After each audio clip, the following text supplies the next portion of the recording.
সুপ্রভাষাগণ এখন শুভেচ্ছা বক্তব্য প্রদান করবেন। আমাদের মহামান্য সংঘরাজ বান্তে গত অক্টোবরে 3 বারে হসপিটালে ভুক্ত হয়েছিলেন, যিনি দিবানিশি বান্তের সার্বিকভাবে সহযোগিতা করেন, তদারকি করেন এবং বান্তের প্রতিটি মুহূর্তে প্রতিটি সেকেন্ডে বান্তের খোঁজখবর নিয়ে থাকেন। আমাদের ডাক্তার প্রীতি বড়ুয়া মহোদয়, আমি ডাক্তার প্রীতি বড়ুয়া মহোদয়কে শুভেচ্ছা বক্তব্য প্রদান করার জন্য মৈত্রীপূর্ণ আহ্বান জানাচ্ছি।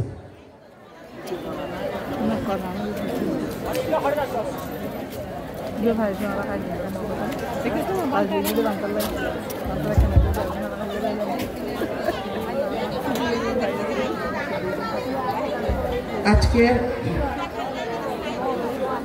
এই যে মহাযজ্ঞ মহামিলন, যাকে নিয়ে যে মহাপুরুষ বাংলাদেশ বৌদ্ধ সমাজের সর্বোচ্চ ধর্মীয় গুরু আমাদের ত্রয়োদশ মহামান্য সংঘরাজ ডক্টর জ্ঞানশ্রী মহাস্তবীর, যার হাতে উঠেছে দেশ বিদেশের অনেক অনেক সম্মাননা, উঠেছে আমাদের বাংলাদেশ সরকারের যে জাতীয় পুরস্কার 21 পদক, তাকে আজকে আমরা সবাই পূজা করতে আসছি।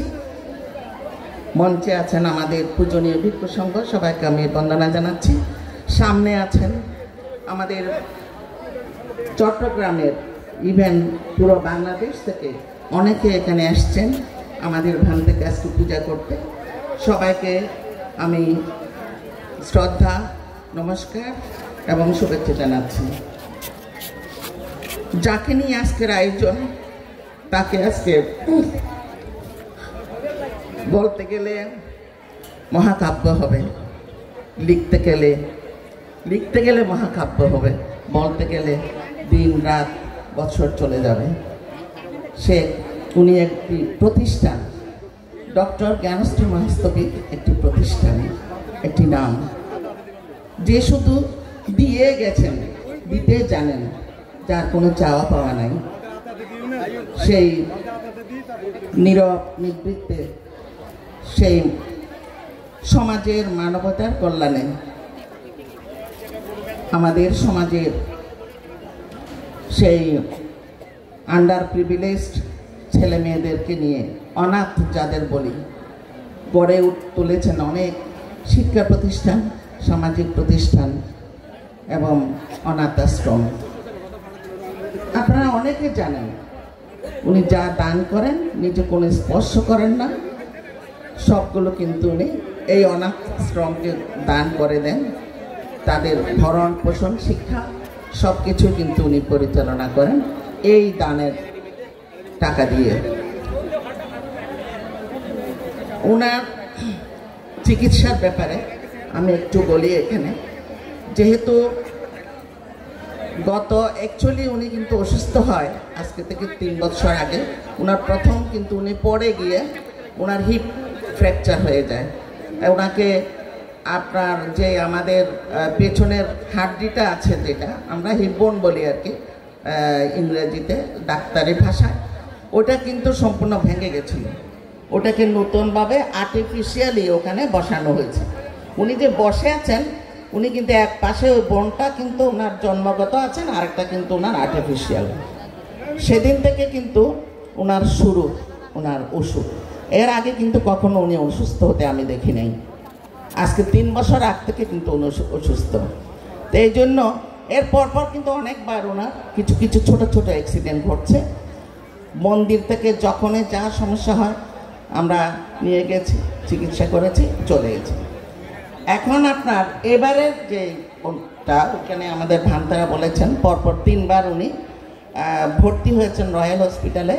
রয়্যাল হসপিটালে যাওয়ার পেছনে একমাত্র আমি, না হয় কিন্তু উনি অন্যান্য জায়গাও ভর্তি হতে পারতেন। ওখানে ইম্পেরিয়াল ছিল, ওখানে এভার কেয়ার ছিল, কিন্তু আমি জানি না যে আমার একটা ব্যক্তিগত ওনাদের সাথে সম্পর্ক আছে। উনি আমার কাকা শ্বশুর, আমরা একবারই। আমার হাজব্যান্ডের জন্ম যে মাটিতে, ওনার জন্ম সেই মাটিতে, একই বাড়িতে। তো ওই কারণে হয়তো বা আমার উপর নির্ভরশীল বেশি, আমারও দায়বদ্ধতাটা বেশি ওনার স্বাস্থ্যটা নিয়ে। তো এইবারের যে চিকিৎসাটা, উনি পরপর 3 বার ভর্তি হয়েছেন। পরপরে প্রথম দুবার কিন্তু উনি কিছুটা ভালো হলে উনি চলে আসেন, হসপিটাল থাকতে চান না।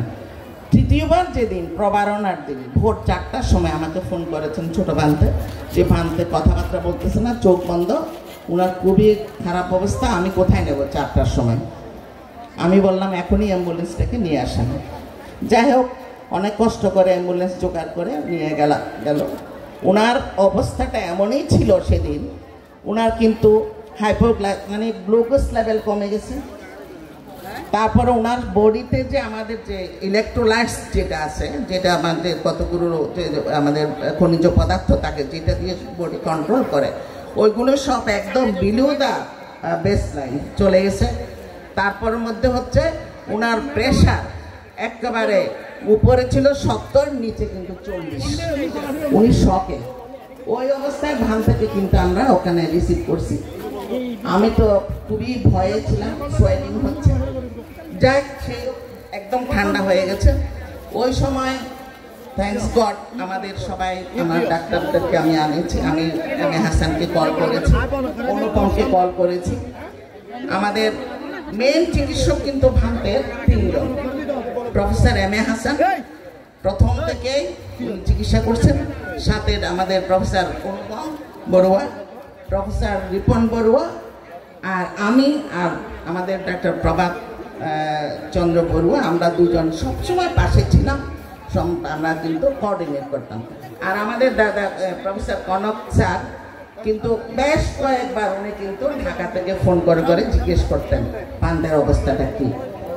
তো এইভাবে আজকে ভান্তের যে এই পর্যায়টা আসছে, গত মাসে 16 তারিখ ছিল ভান্তের একদম মৃত অবস্থা, মানে ধরতে গেলে চলে যাচ্ছি না। আজকে এই অবস্থা আনার পেছনে কিন্তু ডাক্তারদের যে সহযোগিতা, ডাক্তারদের চিকিৎসা তো আছে, ওই হসপিটালের সমস্ত স্টাফেরা কিন্তু মন প্রাণ সেবা করেছেন। ওখানে যারা চাকমা, যারা বুদ্ধিস্ট ছিলেন, সবাইকে আমি এমন করে বলেছি, সবাই জানে আমাদের সংঘরাজ ওখানে ভর্তি। আমাদের রয়্যাল হসপিটালের ম্যানেজিং ডাইরেক্টর থেকে শুরু করে মেডিকেল ডাইরেক্টর থেকে শুরু, সবাই কিন্তু ওনাকে কিন্তু এভাবে চিকিৎসা করে গেছেন। যাই হোক, আমি আর বেশি কিছু বাড়াবো না, আমাদের সময় নেই। আমি শুধু একটা কথা বলতে চাই। আজকে আমার সৌভাগ্য হলে বা দুর্ভাগ্য আমি জানি না, পৃথিবীর অনেক দেশ ঘোরার সুযোগ হয়েছে। তো বৌদ্ধ রাষ্ট্রগুলোতে, বিশেষ করে আমি থাইল্যান্ড, আমি শ্রীলঙ্কার কথা বলি, ওদের সংঘরাজকে রাজকীয় পর্যায়ে রাখে। একটা ওদের দেশের রাজা যেরকম করে অবস্থান করেন, একজাক্টলি সংঘরাজ কিন্তু ওইভাবে অবস্থান করেন। থাইল্যান্ডের সংঘরাজকে কিন্তু আপনি যদি দেখতে চান, আমাদের কোনো ভিক্ষু যান, ইভেন আমাদের সংঘরাজও যান, অ্যাপয়েন্টমেন্ট নিয়ে কিন্তু যেতে হবে, এমনি যাওয়া যায় না। কিন্তু আমরা দুর্ভাগ্য বৌদ্ধ জাতি, বাংলাদেশের বৌদ্ধরা, আমি বলবো আমরা দুর্ভাগ্য। আমরা এমন একটা মহাপুরুষ পেয়েছি, আমাদের সংঘরাজ অনেক আসতে গিয়েছে, 12 জন গিয়েছেন, উনি 13তম। ডক্টর জ্ঞানশ্রী মহাস্তবীরের মতো বিনয়ী, ডক্টর জ্ঞানশ্রী মহাস্তবীরের মধ্যে মানবতার সেবক, মানবতার ফেরিওয়ালা কজন ছিলেন, কজন আসবে আমি জানি না ডক্টর জ্ঞানশ্রী মহাস্তবীর আর দ্বিতীয়বার জন্ম নেবে কিনা। কিন্তু দুঃখ হলেও সে সত্য, প্রিয় হলেও সত্য, আমরা আমাদের সংঘরাজকে আমরা ওইভাবে করতে পারি না, মূল্যায়ন করতে পারি না। কারণ আমাদের সমাজে আমরা এত বিভাজন, আমাদের সংগঠনের অভাব নাই, 200 সংগঠনের বেশি, কিন্তু আমাদের মধ্যে বিভাজন। আজকে কেন আমাদের বৌদ্ধ সমাজের মধ্যে, বৌদ্ধদের মধ্যে এত বিভাজন? যার জন্য আমরা আজকে ভান থেকে কিছুদিন ডোমখালি, কিছুদিন এখানে থাকতে। আমি মাঝে মাঝে, আমি না, বান্তের সাথে যারা সর্বক্ষণে ছিলেন, বান্তের বোবা কান্না দেখেছেন। বাবে অঝরে কাঁদতেন হসপিটালে শুয়ে শুয়ে। জিজ্ঞেস করলে আপনি কেন কাঁদতেছেন, তখন উনি বললেন আমার কর্মফলে আজকে আমি এখানে আছি। তো এই জিনিসটা আমাকে খুবই পীড়া দিত। সবাইকে যারা বান্তের কাছাকাছি, বান্তের জন্য চিন্তা করেন, বান্তেকে ভালোবাসেন, সবাই কিন্তু পীড়া দিয়েছে। আমরা কেন আজকে ভান্তে নন্দনকানন বৌদ্ধ বিহারে থাকতে পারে না, কেন আজকে এই অবস্থা হলো? আমি ওটুকু যেতে চাই না, শুধু আমি এইটুকুন বলি, আমরা বৌদ্ধরা অনেক আমরা কিন্তু আমাদের দুর্ভাগ্য আমরা পারি নাই, আমরা পারতেছি না বান্ধের যথার্থ মূল্যায়নটা করতে। তবে মহামান্য আমাদের সংঘরা আছেন, ওনারা যথেষ্ট চেষ্টা করতেছেন। এমন আজকে একটু আগে আমাদের যে মুঘলটলি ভান্তে বলে গেছেন, উনি কিন্তু কমিটমেন্ট দিয়েছেন ভান্তেকে কিন্তু চিকিৎসার পর আসলে ওনার কাছে রাখবেন, অবশ্যই রাখতে পারবেন। কিন্তু তারপরও আমরা আমাদের কাছে প্রশ্নটা থেকে যায়। যাই হোক, আমি আর কিছু বলতে চাই না। আমি বিনাজুরি এই শ্মশান বিহারের যে বিহার কমিটি এবং এই গ্রামের সব দায়িত্বদের আমাদের পরিবারের পক্ষ থেকে, ডোমখালির পক্ষ থেকে আমি ধন্যবাদ জানাচ্ছি, কৃতজ্ঞতা জানাচ্ছি। আপনারা এত বড় একটা আয়োজন অল্প সময়ের মধ্যে করছেন। এখানে ভান্তে আমাদের শাসনানন্দ ভান্তে একটা কথা বলেছেন, 2 দিন আগেও কিন্তু আমার সাথে এই কথাটা হয়েছে। আপনারা যদি নিতে চান একটা রিস্ক বন্ড দিয়ে নিতে হবে। আমাদের স্যার এখানে আছেন, প্রফেসর কনককান্তি বড়ুয়া। যে কোনো পেশেন্ট যদি হসপিটালে ভর্তি হয়, সেখানে যতক্ষণ পর্যন্ত চিকিৎসকরা না বলে যে he is fit for going discharge, ততক্ষণ পর্যন্ত আপনি যদি ওই রোগীকে কোথাও বের করতে চান, আপনাকে রিস্ক বন্ডে সাইন দিতে হবে।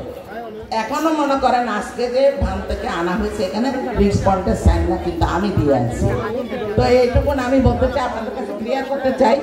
আমার মনে হয় এই বিনাজুরিবাসী সেদিন আমার উপর একটু কিন্তু মনক্ষুণ্ণ হয়েছেন, কিন্তু আমার করার কিছু ছিল না। আমি কিন্তু চিকিৎসক না, চিকিৎসক যারা আছে কমিটিতে যারা আছে সবাই কিন্তু এই ডিসিশনটা দিয়েছেন।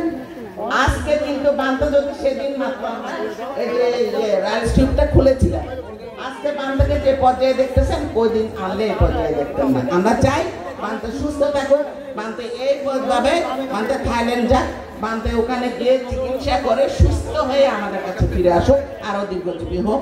সবাই আপনারা আছেন, সবাই বান্ধবকে আশীর্বাদ করবেন। আমি এই বলে আমার বক্তব্য শেষ করলাম। ধন্যবাদ। সধর্ম প্রাণ প্রিয় উপাসক উপাসিকাগণ, এখন আমাদের মহামান্য সংঘরাজ বান্ত কর্তৃক প্রতিষ্ঠিত বাংলাদেশ বৌদ্ধ শাসন কল্যাণ ট্রাস্টের পক্ষ থেকে বান্তকে পুষ্প দিয়ে শ্রদ্ধা জ্ঞাপন করবেন আমাদের ট্রাস্টের সম্পাদক বাবু দীপেন বড়ুয়া এবং ডক্টর শঙ্করপ্রিয় মহাতের মহোদয়, আমাদের প্রকৌশলী অসীম বড়ুয়া মহোদয়, এস লোকজিৎ মহাতের মহোদয়, পরম শ্রদ্ধেয় শাসনানন্দ মহাতের মহোদয়। বান্তরা আমাদের পরম শ্রদ্ধেয় বান থেকে বৌদ্ধ শাসন কল্যাণ ট্রাস্টের পক্ষ থেকে বান থেকে পুষ্প দিয়ে শ্রদ্ধা জ্ঞাপন করা হচ্ছে। সধর্ম প্রাণ প্রিয় উপাসক উপাসিকাগণ, আপনারা জায়গা এখানে নষ্ট করবেন না। একটু যদি জায়গা থাকে সামনে এসে আপনারা বসার জন্য আপনাদের প্রতি একটু আহ্বান জানাই। আমাদের মধ্যে অনেক উপাসক উপাসিকা এখনো দাঁড়িয়ে আছে, আপনারা পারলে একটু আস্তে আস্তে আস্তে সামনের দিকে এসে বসা করার জন্য আহ্বান জানাচ্ছি। সধর্ম প্রাণ প্রিয় উপাসক উপাসিকাগণ, ইতিমধ্যে আমাদের মহামান্য সংঘরাজের চিকিৎসার জন্য শ্রদ্ধা দান দিয়েছে বাবু ভাস্করী বড়ুয়া মেরিকে 2000 টাকা, বাবু ফুলেন বিহারী বড়ুয়া বিনাজুর 2000 টাকা, বাবু প্রদীপ বড়ুয়া বিনাজুর 5000 টাকা, ডাক্তার কনক বড়ুয়া ঢাকা 30,000 টাকা, ডাক্তার অসীম বড়ুয়া 10,000 টাকা, অধ্যাপিকা দীপি বড়ুয়া সহ 10,000 টাকা এবং আমাদের মধ্যে ডাক্তার দেবাশিস বড়ুয়া পূর্ব বিনাজুরে 500 টাকা, অধ্যাপিকা তৃপ্তিরাম বড়ুয়া 3,500 টাকা অনুষ্ঠানের জন্য এবং অরূপ বড়ুয়া মাতা শিল্প বড়ুয়া হাই শিক্ষা 10,000 টাকা।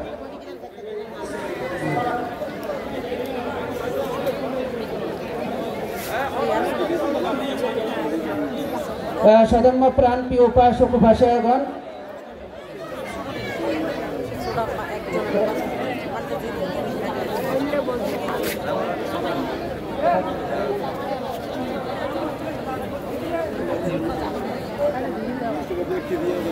সধর্ম প্রাণ প্রিয় উপাসক উপাসিকাগণ, এখন সদ্ধর্ম দশরা সর্বপ্রথম সদ্ধর্ম দশরা প্রদান করার জন্য বিনীতভাবে বন্দনা জ্ঞাপন করছে সংঘরাজ বিক্ষোভ মহামণ্ডল ধর্মীয় শিক্ষা পরিষদের পরীক্ষা নিয়ন্ত্রক পরম শ্রদ্ধেয় বিপুল বংশ রাজদেবীর মহোদয়।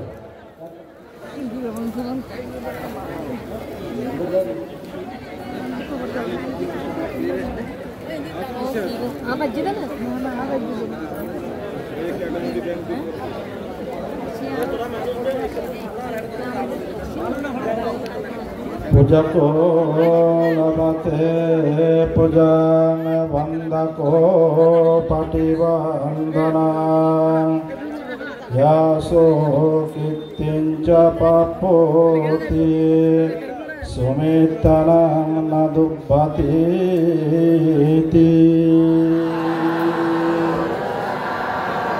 आज बांग्लादेशी बौद्धদের সর্বোচ্চ ধর্মীয় গুরু মহামান্য সংঘরাজ অগ্র মহাপণ্ডিত গণপ্রজাতন্ত্রী বাংলাদেশ সরকার কর্তৃক সমাজ সেবায় 21শে পদক প্রাপ্ত পরম পূজ্য ডক্টর জ্ঞানশ্রী মহাতেরা মহোদয়ের শততম জন্ম জয়ন্তী উপলক্ষে আজকের এই পুণ্যানুষ্ঠান সর্বাগ্যে পরম পূজ্য মহামান্য সংঘরাজ ভান্তের শ্রীচরণে শ্রদ্ধাবনত চিত্তে বন্দনা জ্ঞাপন করছি।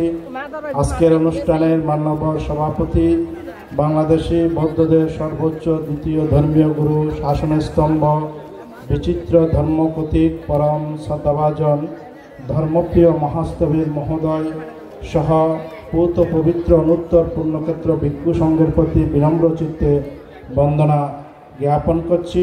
উপস্থিত সদ্ধর্মপ্রাণ প্রিয় উপাসক উপাসিকা মণ্ডলী, আপনাদের সকলের প্রতি মৈত্রীময় শুভ আশীর্বাদ জ্ঞাপন করছি। আজ পরম পূজ্য সংঘরাজ ভান্তের শততম জন্ম জয়ন্তী দিবসে ভান্তের প্রতি ভান্তের হাতে গড়া প্রতিষ্ঠান সংঘরাজ ভিক্ষু মহামণ্ডল ধর্মীয় শিক্ষা পরিষদের পক্ষ থেকে বিনম্র শ্রদ্ধা, নিরোগ সুস্থ জীবন কামনা করছি।